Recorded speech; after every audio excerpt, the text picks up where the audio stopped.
Hi, this is Bob Papa, voice of the New York Football Giants, and this is the Big Blue UK and Ireland podcast.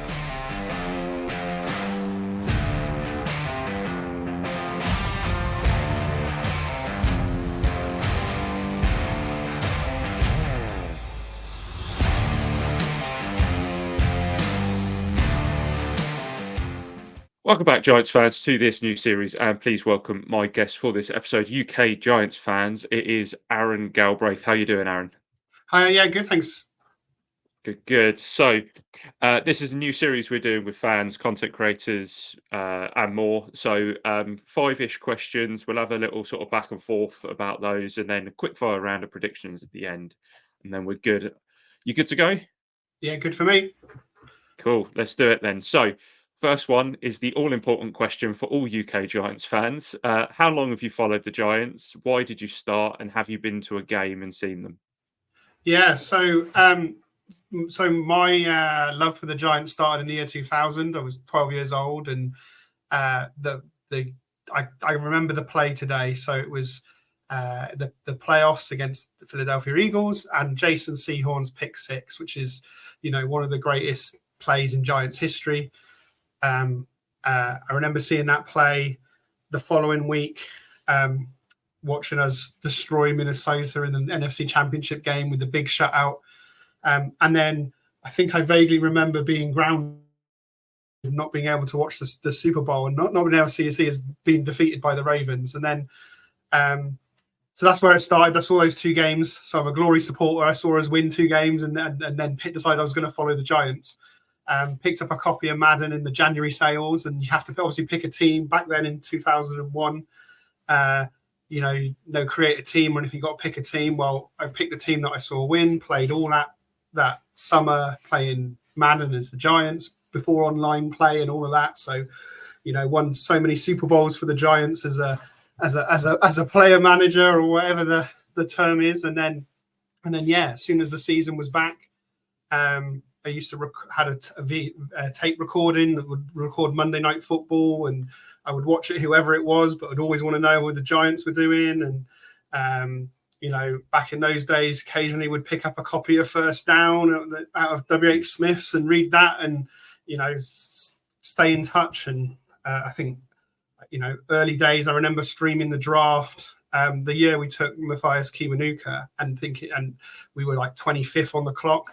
Staying up 3 hours. This is when it was Saturday, Sunday draft as well. Staying up for hours, and then finding that we traded down to the 32nd pick, and we're going to wait another 2 hours before we pick again. So yeah, done it all when it was much harder to follow. Obviously, 2007, as soon as they were coming over for the Wembley game, was unsuccessful in getting a ticket initially, but managed to buy one through the secondary market. So I was there on my own in the stadium, unfortunately at the far end to Eli Manning's touchdown when he runs that one in.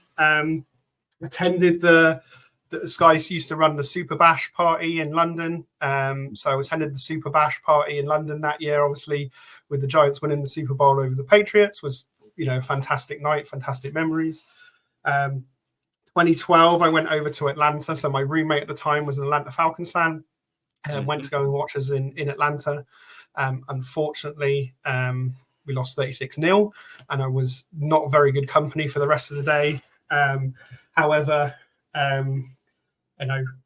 it wasn't a particularly good Giants team at that time in the season. I think we started 6-2 that year and finished 2-6 and missed the playoffs. I think I remember it. I think Eli was like 13 for 25 in that game, one of his worst ever games in a Giants jersey. We had Craig Lumpkin play at running back. I think he had 42 yards rushing, and he had about 150 yards his entire career, and he scored 42 of them on that day. So it wasn't a particularly great Giants team. Was there at Twickenham. So Landon Collins' pick six, obviously memories of the Jason Sehorn pick six, and have another DB run a return back and that kind of moment. And obviously the great day we had out in 22 in London and at Tottenham, and the victory over the Packers. And and I've got tickets to go in to Munich, so I'm going to be there for the Panthers game as well. Fantastic. So pretty much like every game that you possibly could see over here, plus the unfortunate Atlanta trip then. Yeah. So and if timings had worked out and we had been in Florida at any time, I would have gone and seen them in Florida. So last year I was in Florida. I went and saw the Jaguars play the Colts just because I was in Florida at the time. So I'm a big supporter of the game. I've played fantasy. I've had a fantasy football league running since 2008. I've been in the same guys. Have been in the same league since 2008. So we've got all that history. So obviously your growth for the game and your love for the sport goes well beyond just your team. So I'll go and watch any game. I've played for Bristol Apache since 2012. So I'm still playing to this day. And it all started really from that Jason Sehorn pick six. My love for the game just grew and played Madden, and then I haven't had any other sport replace it in that time frame. What position do you play then, Aaron? I'm offensive line, so I tend to play more guard these days. I've played center, I've played tackle, but played offensive line for the last since 2012. I've played over 100 games for Bristol Apache. I think I'm the second most tenured player at the club. So real passion. So the summer season is all playing in Britbourne. As soon as the season's over, the NFL season kicks off, and it doesn't say so. The wife doesn't get a break on a Sunday. She thinks work, but the season's over. And I go, but preseason starts this week on the NFL, so it's straight into that. Amazing. So let's talk a bit about the Giants. Let's go for last season. How do you sum that up? Well, I wanted to forget it really. I think that first game against Dallas, right, was just the horror show that first quarter was. The destruction with all these high hopes. We thought we maybe moved ourselves closer to the Cowboys, and then clearly the gap was massive still, particularly on the offensive side of the ball, and then as soon as you start getting the injuries piling up, like that season where we were started 6-2 and finished 2-6. Once you've got the injuries involved, it's and to be honest, I think the love that the fan base has for Tommy DeVito is, he may be not a great quarterback by NFL standards, but he won games as a Giant in a season where the Joe Judge era, the team gave up. Last year there was no give up, there was no fight, so it was still good to kind of catch them. But I think I was more invested in the fantasy football last year than I was the Giants' progress towards the November-December time. Yeah, and I think that's fair enough. When you mentioned Tommy DeVito there, and him winning games, but for me, one thing that I took away is he was the only reason really that we had fun last year as well at times, just because of his rise and like his demeanor, and obviously the celebrations and stuff like that. Like, it was the only reason to have fun at times last year. And I think there's something inherent in the fan base anyway, right? So you like an underdog. Everyone likes the underdog story. I think that's why Gardner Minshew is such a popular guy, right? Everywhere he goes, he's going there to be the backup. He plays and he wins a couple of games against Tommy DeVito, the same. And then to top it off, the whole Italian New York kind of, what a marketing dream as it was for this kind of news, and to actually have a story about the Giants that wasn't just, oh yeah, we're terrible, look at this guy that's making it proud to be a Giants fan or an Italian New Yorker and all these kind of things. So I think that's last season will be remembered for Tommy DeVito. Yeah. So obviously we spoke before this. You haven't had a chance to watch Hard Knocks, but you've seen the bits on X, and obviously there's plenty on YouTube and stuff like that. So what were your takeaways from what you have seen of it? Yeah, I think obviously the first time they've done the kind of off-season Hard Knocks and that kind of general manager stuff, and great insight for us as fans to kind of see the general managers, the scouts, the team personnel thingy.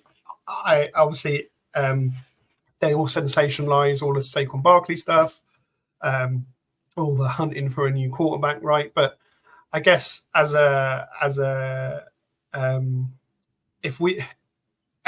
base, we'd be upset if they weren't exploring all avenues at quarterback, given the play that we've had from the position since Eli kind of started on the downswing. I think It was great to see that kind of thing. Great to see it exploring all the avenues. It's a shame Saquon's now going to be playing as an Eagle. If he wanted to go for more money, then we were going to offer him. Great. If he wanted to get out of there because he didn't think he was going to be successful with us, great. Good luck to him. We'll win the Super Bowl without you.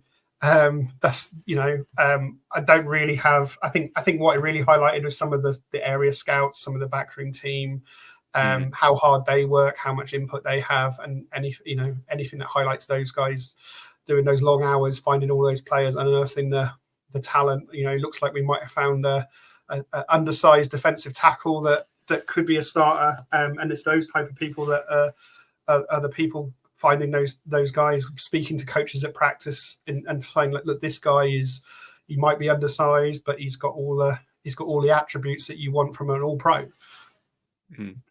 Yeah, absolutely, and I think that's one thing that we've really focused heavily on this season, especially, is getting the right people in for the right positions. Stuff like where we've looked at Illuminor, Runyon, Stinney, Van Roten, all coming in on the offensive line, which was all necessary because it was so poor for so long. But we've made obviously a lot of signings through free agency. We've made a lot of off signings in this preseason of undrafted rookie free agents, but obviously we have our draft class as well. So who do you think is going to make that big impact for the Giants this year from the players we've picked up? Yeah, I mean, obviously you look at the neighbors and the number one pick, and you know that if he's 1,000-yard receiver, that's really what we need. We haven't had one of those since Odell. Theo Johnson as a tight end, it looks like he's going to take a significant number of snaps at tight end. I like Bellinger.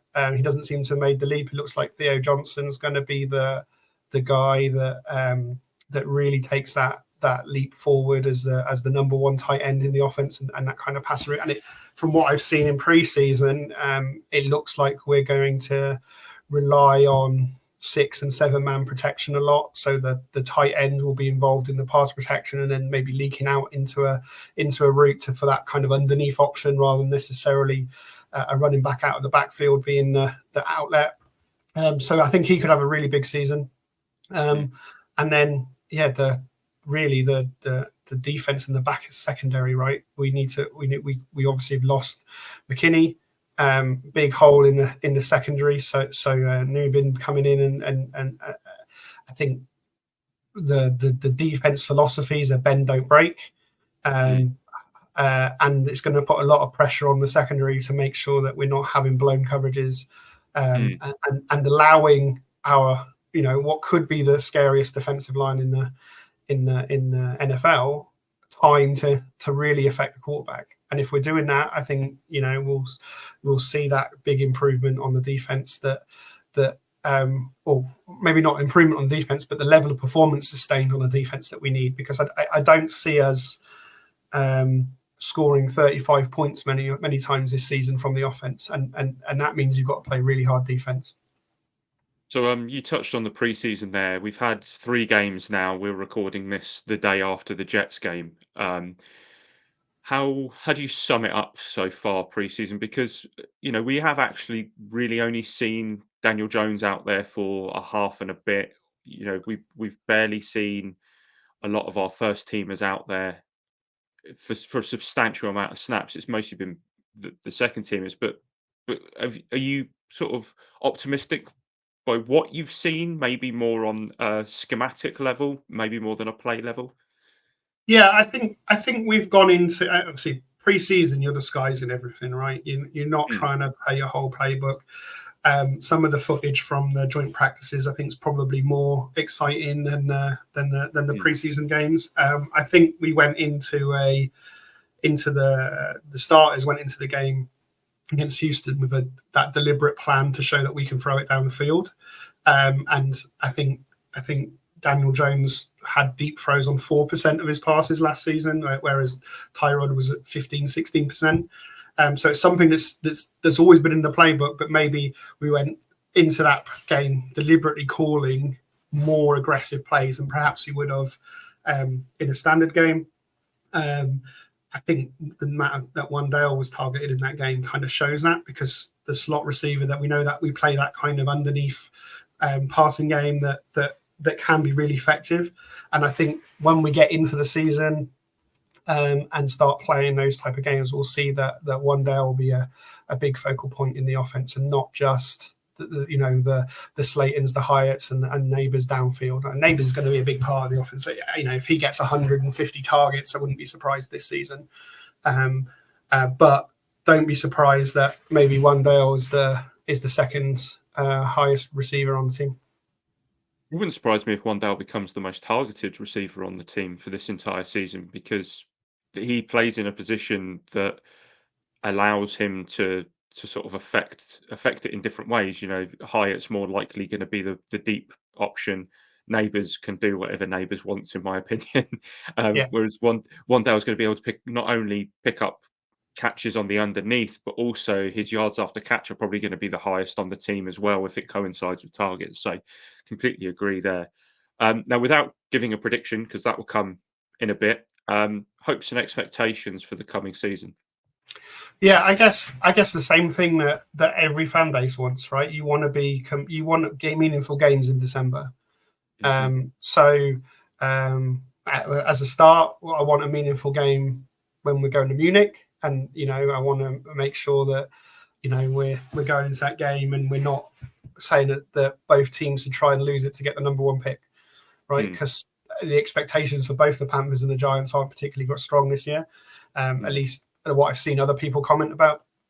But the first two games are really critical. We know that we're going to see Sam Darnold as a backup QB for Minnesota, and then we're seeing a rookie QB in the Commanders in the second game. So my expectation is to be 2-0 out of those two games. Anything else, and I'll be nervous for the record into December. Yeah, I mean, the third game is really pivotal, isn't it? Because I don't know. My personal opinion is I'm not completely sold by Deshaun Watson at Cleveland, but as a defensive unit, they're terrifying, and they're coached really well, and they're a very good team. So if our offense is misfiring by the time we get through to week 3, we could be in trouble there. Yeah, agree. That is as a defensive challenge that one of the teams you don't want to face. I mean, obviously the Cowboys have shown with their defensive aggressiveness against our offensive line over the last couple of years, we can't get anywhere near it. They have obviously probably the greatest defensive end in the league at the moment, in the Browns at the moment. So Myles Garrett's just a dominating force, a game wrecker, and I really fear what he could do to us if we're misfiring, and obviously injuries and things like that. If I think last night we had 8 sacks that we gave up. We can't be giving up that and expect to be a successful team and a healthy team. Yeah, exactly. And unfortunately, we're kind of dealing with a centre at the moment who seems to be having some durability concerns, and the backup's either Van Roten, who's a guard by trade, or Schlottman, who's a backup by trade. So yeah, it's that's going to be key, isn't it? Yeah, absolutely. The lines both sides of the ball, right? They really set the tone of the game. They set whether you can hand the ball off and get 4 yards comfortably, and you have to have you have to have more than just a running game threat to be able to do that, which I think the likes of Neighbours gives us that. So an honest defense we are going to pose them problems, but if they know we can't protect, they'll just stack the box and say, go and pass on us. We know we're going to get a sack every drive. That was going to kill your drive, and I think we'll be in trouble if we can't get better play out of the line. And I'm hoping the guys we brought in, the options that we have for the first line, if we're healthy, I think we can move back towards an average or above average line. Obviously, Andrew Thomas is a left tackle that the majority of teams would love to have. It's the other 4 guys to fit with him that really important. Yep, absolutely. So let's have a look at some predictions then. Most valuable Giant. Let's go offense first. Yeah. It has to be Daniel Jones, right? If we're going to be competitive in December, Daniel Jones will be the NFL Comeback Player of the Year. I think that's so. I'm optimistic. I want us to be competitive in December. So I think, Daniel Jones will be. There's a lot of laughter about his interception against Houston. I think a lot of people will eat those words. He's capable of playing it. We've seen the play from him in the playoff game against Minnesota in other times, whether that's through his legs or with his arm. But yeah, if we're going to be where we want to be, Daniel Jones will be the offensive MVP for the Giants. And what about on the opposite side, so the defense? Yeah, I think obviously the line will be fantastic. Sexy Dexy, could be the best defensive tackle in the league now that Aaron Donald's retired. He could be the All-Pro selection that you're looking for in there.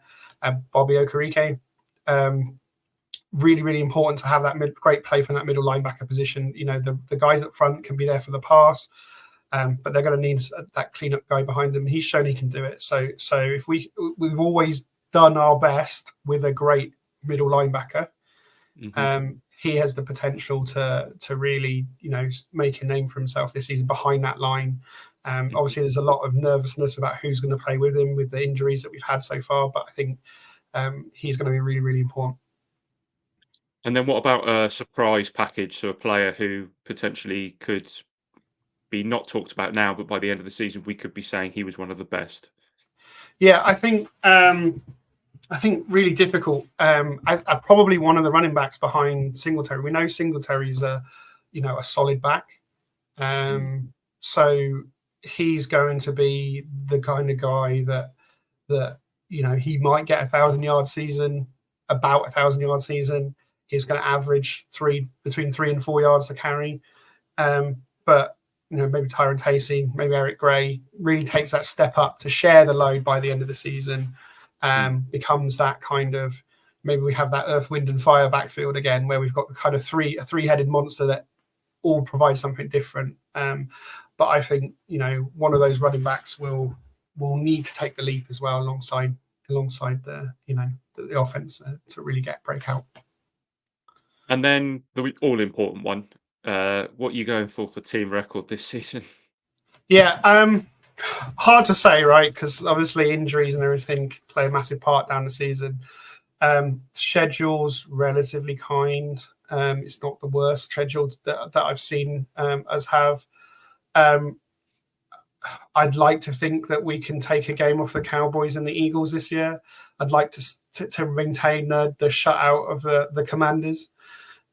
So if we can get to 10-7, I'd be happy.